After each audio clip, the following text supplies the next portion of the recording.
മണ്ണിൻ്റെ ചുമര് മഴ കൊള്ളാതെ വെയിൽ കൊള്ളാതെ പ്രൊട്ടക്റ്റ് ചെയ്യുക എന്നുള്ളതാണ് പ്രധാനപ്പെട്ടൊരു കാര്യം. രണ്ടാമത്തെ ഒരു വെല്ലുവിളി എന്നുള്ളത് ചെതലാണ്.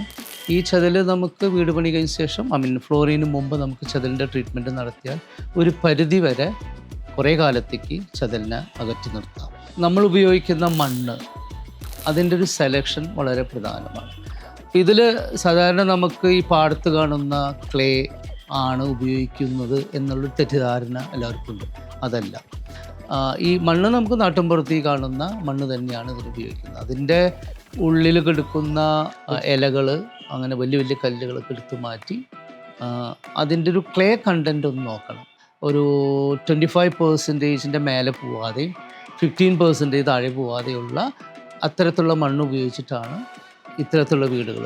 ഈ ക്ലേ കണ്ടൻറ്റ് അഥവാ ഇനി കുറച്ച് കൂടുതലുണ്ടെങ്കിൽ പ്രതിവിധി മണൽ ആഡ് ചെയ്യുക എന്നുള്ളത്. അതുപോലെ ഉമി, ഒന്നെങ്കിൽ ഉമി അല്ലെങ്കിൽ വൈക്കോല്, ഇത് രണ്ട് ആഡ് ചെയ്തുകൊണ്ട് നമുക്കതിൻ്റെ വരാൻ പോകുന്ന ക്രാക്ക് മിനിമൈസ് ചെയ്യാം.